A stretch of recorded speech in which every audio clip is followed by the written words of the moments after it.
Greetings, free thinkers. Welcome to the Hoggcast. How are you doing today? I hope you're doing fine. I certainly am. Okay, before I start, I just want to say I've got a cold, so sorry if I sound a bit bunged up, but I am a bit bunged up.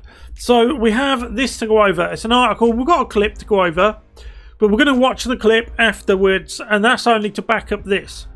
Now, this is an article going over how a university here in England and a team of leftists have created an algorithm and an AI system that can apparently detect whether somebody on social media is going to spread disinformation before they have even said anything. Okay, in other words, they are going to be able to tell whether somebody has, quote, committed a crime before they've committed it. Very strange, very worrying. Now, we have often warned about this type of thing. Isn't it funny how the people who are always accused of being the, quote, conspiracy people tend to usually be right on certain things? This is a prime example of that, because we warned they were going to do this. We warned that they were going to use George Orwell's 1984 as an instruction manual, when it wasn't intended to be so. It was only intended to be a work of fiction. So let's get into this now, but if you haven't yet, please like, subscribe, hit the notification bell and share this video around. That'll help me stay competitive with the likes of CNN and MSNBC. Okay, so the article starts, how to stop, quote, pesky conspiracy people, on, in brackets, to put information they don't like, from gaining traction online has become the number one preoccupation of social media overlords. Now, isn't that the truth? Researchers at the University of Sheffield in the United Kingdom have developed a pre-recognition system that they say can predict who will spread, quote, disinformation online before they do it. So in other words, as I said, this is an attempt to convict someone of a crime in the modern day public square, which is what social media is often called, before they do it. So you can be banned for spreading disinformation before you've even opened your mouth. How bizarre is that? How Orwellian is that? The artificial intelligence system, but it's based on the artificial intelligence based algorithm can accurately predict 79.7% of Twitter users that are likely to share content from, quote, unreliable news sources before they actually do it. So in other words, if somebody is going to take their opinions based off of what the likes of Breitbart are sharing, or even these guys here at Summit News, I'm sure you know who runs Summit News, Paul Joseph Watson, good man, brave man. The algorithm works by first identifying which Twitter users are, quote, most likely to tweet about politics or religion compared to those who are just going to share selfies, for example. So the algorithm leaves serious tweeters alone and the tripe are eliminated, right? Wrong. The other way around. Another factor the algorithm takes into account is that Twitter users who share disinformation use impolite language more frequently than users who share reliable news sources. Oh, and what's a reliable news source? What's an unreliable news source? They don't say, but we're going to get into that in a moment. The research involves grouping of Twitter users into two categories. The quote, those who have shared unreliable news sources and those who only share stories from reliable news sources. So straight away we can see what this team of researchers is really worried about. If you look in between the lines, if you read in between the lines, okay, and again, for those of you who probably skipped my opening monologue, I have a cold, so sorry if I sound bunged up, but I've got a cold. So what they're really worried about here is people sharing stories, people sharing information that they don't want you to share. People sharing opinions that they don't want you to share. People sharing facts that are inconvenient facts that the left-wingers, the globalists, the people, I'm sure you know who I'm talking about, don't want you to share. And the key word in all of this is share, or any of its plural or derivative words. Okay, share. They don't want you sharing information that they deem to be, quote, unreliable. And even if you look like somebody who might share what they consider to be unreliable news, you will be banned before you've even done it. It continues. There is no explanation of what a reliable news source is. See, this is what I was talking about. And what constitutes, quote, unreliable, unquote. So that was seemingly just decided upon by the university personnel. Wasn't it just? And we all know what those people are like, don't we? You can probably guess how that went. The researchers also say that those who spread disinformation more often use words like liberal, government, media, and often mention Islam. Now we're getting somewhere. So you can see where the thinking is going with these people. People who mention liberal, government, sorry, I got a cold, government, media, okay? In other words, they are saying people who are right-wing automatically espouse disinformation, therefore they must be banned before they open their mouths. That's essentially what they're saying. The researchers say the findings could help governments and social media companies design more effective models for tackling the spread of disinformation.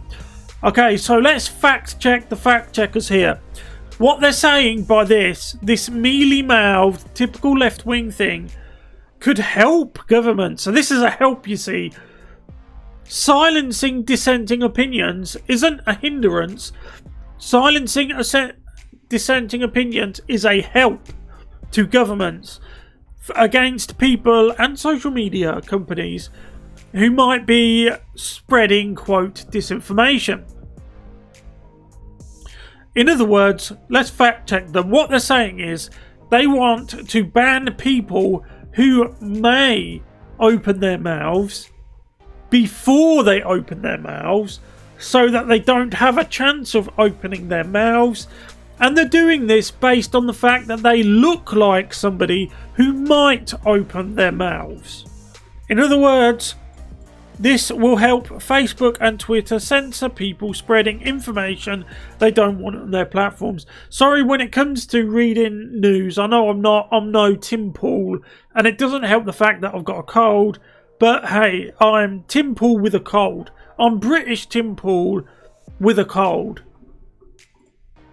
Social media has become the primary platform for what they call spreading disinformation, which is having a huge impact on society and can influence people's judgment of what is happening in the world around them. Too right it can. Too right it can. Why should we all just follow in lockstep like an infinite line of sheep marching single file into the slaughterhouse? Why should we do that? Why are you so scared of people having their own opinions? Why are you so scared of people challenging the status quo? Why have you gone to the lengths of trying to implement a system where people who may challenge the status quo are to be banned before they've even opened their mouth?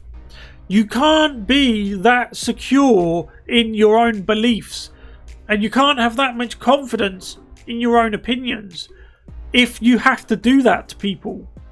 Now, I want to show you this. This is a week old.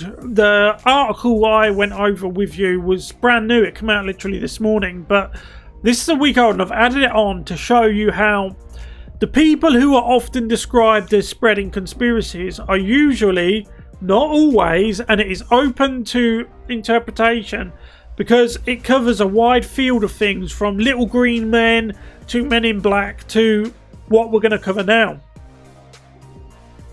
There are people out there who said that there will come a time when we will need, quote, vax passports to get anywhere. We wouldn't be able to go left, right or centre. We wouldn't be able to leave the house or go anywhere of importance without a vax passport. Those people were called nutters, conspiracy theorists, etc., etc. However, this is taken from about a week ago, about a week and a half, from British TV on Sky in Britain. And the host was asking a member of the British government about these things, and this is what he said. Take a look. The little card that I've seen in the papers today for when you've had your vaccine, that's basically a passport, isn't it? That's a vaccine passport.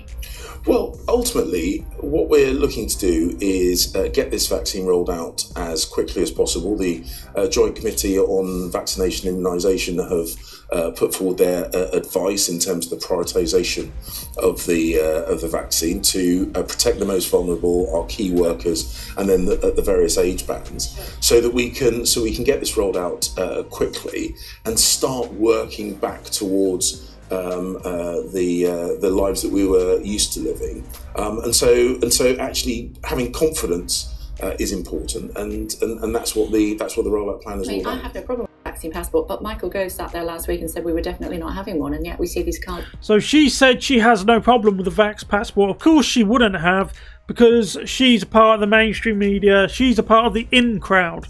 But at least she's holding him accountable for his refusal to answer the question. It's in the papers today. Well, as I say, the priority is about making sure the rollout is first to the most vulnerable, also to the people who look after them and our key workers in the medical profession. So what is it if it's not a passport? Ultimately, it's about making sure that there is a. So he's not answering the question. He keeps ditching. This is why I gave up on British politics. I cannot abide British politicians. They're the slimiest.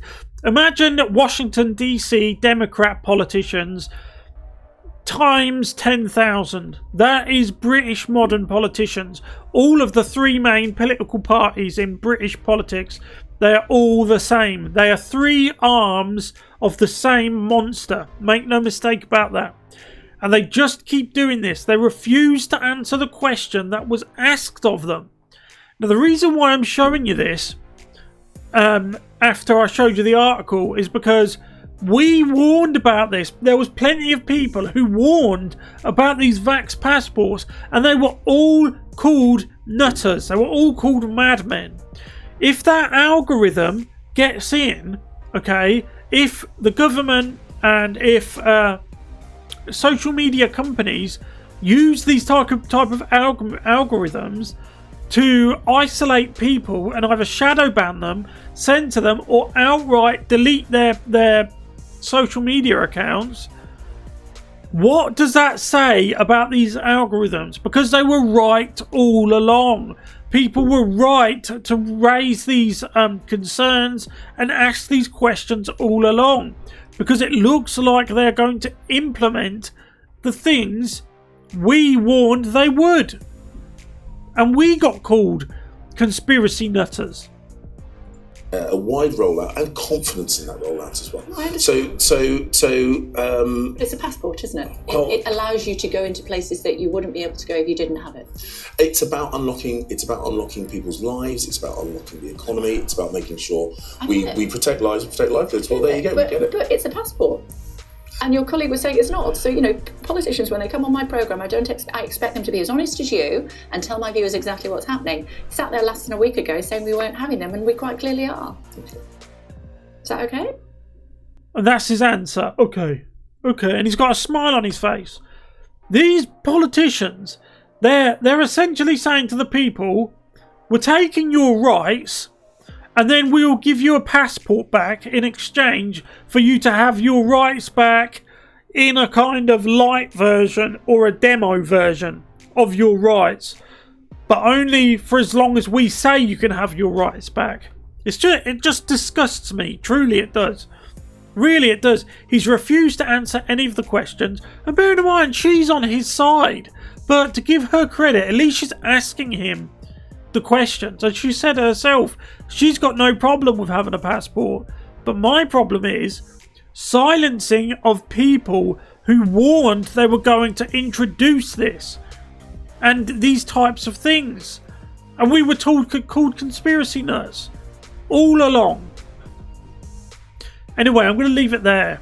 What do you guys think of this algorithm being created by this team of leftists, bitter, enraged leftists in this university in Britain?